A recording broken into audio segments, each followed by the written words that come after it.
Hi, I'm Brian Felsen. I'm with Harmony One Blockchain Protocol, and I'm here to not talk about the metaverse. Um, Venture capitalist Matthew Ball wrote an article about the metaverse, what it is, where to find it, and who will build it. And he talks about a lot of features, like that it's persistent and continues indefinitely, and there's no cap on concurrent users, and there's a fully functioning economy that bridges the physical and digital worlds, and lots of experiences and lots of people, like a truly open virtual world. And we're not there yet, but there's a lot of exciting development that's bringing us there. And there's a lot of reason to be excited. I mean, there's new experiences and possibly increased productivity, and we can conduct commerce, especially what means something to me, because I come from digital music, is our ability to fully monetize digital ownership. But there's a lot of negative community sentiment as well when we talk about the metaverse. A lot of people think this is just elitist and expensive, that you either need good hardware to run it, like Unreal Games, or that some of the best assets went to early people that bought apes or to Jimmy Fallon and Paris Hilton. And a lot of people think it's dystopic because of Ready Player One and things like that, or that it's just speculation, or that it's a fake with all the rug pulls, or that it's a solution in search of a problem, that we should just deal with Zoom and IRL experiences, and that's a lot better than working so hard and spending so much to create and improve the remote workspace. And a lot of the metaverse is a ghost town. Most of Decentraland and the others are just undeveloped. So rather than just say metaverse, metaverse, metaverse, I would rather us promote the positive features of the ecosystem, because there are a lot of metaverse and proto-metaverse projects which are distributed apps which can be frictionless, like Timeless One Wallet on Harmony, which can give true digital ownership where people can engage with each other real time, like Animal Crossing, or connect with each other, like in Rec Room. You can have emotionally engaging experiences because we see how people really interact and bond with each other, and they bond with their avatars. And it can bridge physical and digital worlds like real estate and commerce. And we can have fun social experiences, and people can play games. I mean, even banking, like gamified dexes, distributed exchanges can be decentralized exchanges, and play to earn games can really engage people online. But what's most important to people isn't just the immersive thing, and it's not just the tech that we keep focusing on, but think about, I went to ETH Denver, which is like a major Ethereum conference, right? And everybody's getting excited about things, but what people remember after the show isn't that, hey, I met Vitalik Buterin, founder of Ethereum, or I went to this party. It was three things. It was firstly that ETH Denver was an immersive space. There was lots of booths and fully immersive art experiences and flash mobs, and it was just an immersive experience that made us joyous to be IRL again and with each other. And the second thing was that we had truly social experiences at the conference. We got to meet friends and talk to the heads of blockchains, and really meet people and develop relationships that we have after the event. And the third thing that was super important is that we could participate in the economy. We could build something new. We could hack something. We could work together. We could get a job. And I argue that these three things are what's most important for a metaverse, and that what we should be working on our projects that will drive adoption. The first of these is that it's truly an immersive experience. For all of our metaverses, how fleshed out are they really? I mean, Decentraland has got 90,000 plots. It's got like Sugar Club with dance music, but not a lot of people to socialize with.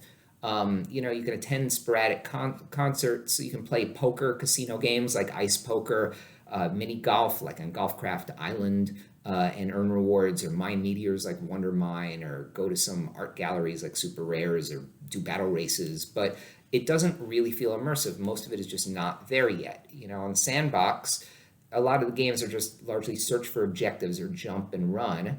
And what do they have there? They've got like Dungeons of Dummies Quest, or an XYZ nightclub with the same problems as the ones on Decentraland, or NFT Institute, where you can see a bunch of non-charming NFT art.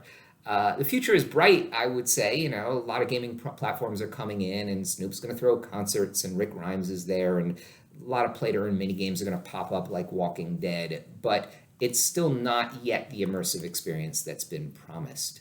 There's different tech that people are using to build, these immersive worlds. I mean, most are using Unity game engine like Sandbox. Wilder World, which is going to come out, is going to be built on Unreal 5. It's the same thing with projects on the Harmony blockchain. People love Unity because of its flexibility with 2D isometric and 3D, and it's easy to hire developers. It's got a good SDK to plug into the blockchain, and it allows players to build in-game and import other 3D assets. People who use Unreal really love its graphic capabilities and its ability to integrate with AWS Game Lift. And Cosmic Universe on our blockchain is building on Unreal. But the downsides, of course, are just that the hardware requirements are pretty unforgiving and the developer tooling is a little disjointed. For hosting to build these immersive experiences, a lot of people are doing it themselves, a lot of different solutions. Sandbox is using AWS. Rocket Monsters on our chain says that the AWS Game Lift Kit can plug into Unreal Engine to make the integration easy. For art styles, they're kind of all over the map also, but I'm noticing a trend from voxelized to a low poly aesthetic just due to the appearance and system requirements.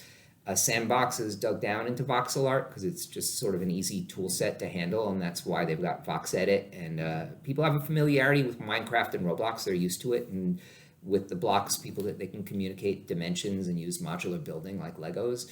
But for the final thing with immersive experiences is just, VR. I'm not going to talk about Meta because I don't think they're committed to a decentralized future. And that's what I care about. But many metaverses on our blockchain have kind of stalled or foregone development for VR headsets, and we're trying to make sure their experiences will be accessible to mobile and laptop. Just because they're worried about widespread adoption. A lot of the headsets aren't necessarily compatible with Mac. There's a learning curve to building in VR. It might not be so bad, but they're just not aware of it. And just that even commerce now, buying NFTs in a gallery, they fear that you'd still take off your headset or leave the world. With Somnium Space, which is a cool metaverse built for VR, with their Tesla suit and proprietary customized headsets. There's stuff you can do there, like tour a lake or bowl or play chess, listen to music, visit a Dogecoin museum and DJ parties and the like. But the fact is, it's an even worse problem than the other metaverses. Most of the land isn't built out. Traction is low. Only 100 people using VR there or so, and only a couple thousand, experiencing it on web. And that's the real problem, that, if you don't have an Oculus, you need really high tech requirements like gaming PCs for it. And, what matters to people more, I argue, than just the immersive experience is the ability to have a truly social experience online, which kind of brings me to the second pillar, is the social. And, right now, of the metaverse projects, what kind of traction do they have for social? I mean, DeFi Kingdoms, which is our biggest game and which is the biggest game in all of Web3, has 150,000 active daily users.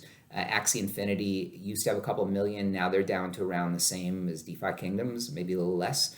But you look at CoinDesk and Dap Radar, Sandbox claims 2 million registered users, but right now, only a little over 1,000 using it on average, and same with Decentraland. So these aren't great signs. Sandbox has promised, great celebrities like Snoop and Walking Dead and investment, but I worry about Second Life in 2007. There are all these brands that came in like crazy, but the monthly active users didn't follow, because what matters are sticky social experiences that matter to people and help them engage with each other.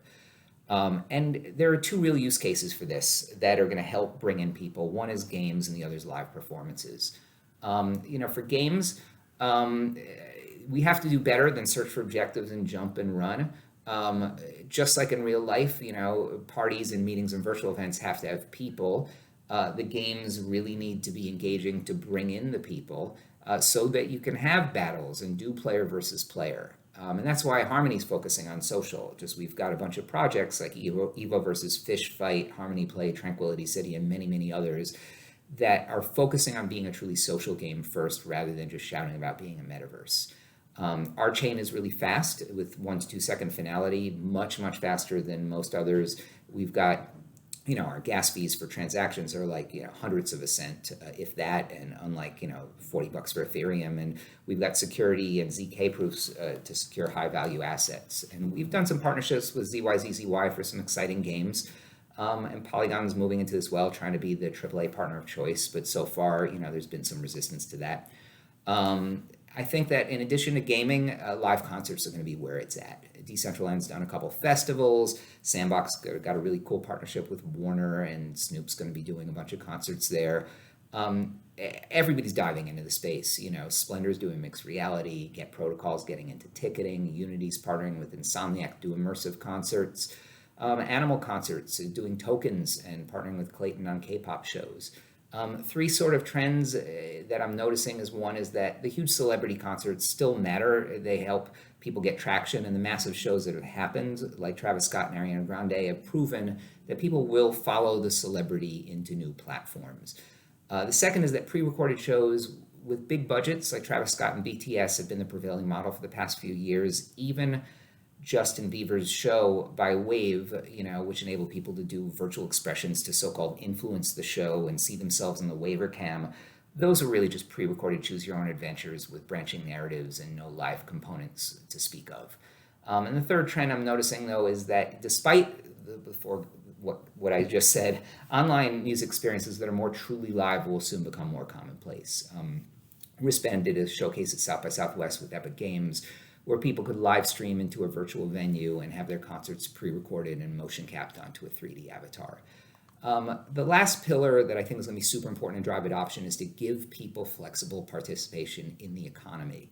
Ideally, in the metaverse, whatever you wear, play, interact with, or build should be monetizable and exchangeable, and giving people a say in how the metaverse's land and economics are run. Now, the good news is that the major platforms let you build on customizable land, and you can rent land. Like on CryptoVoxels, a friend of mine rented land to a cannabis company to do an event there.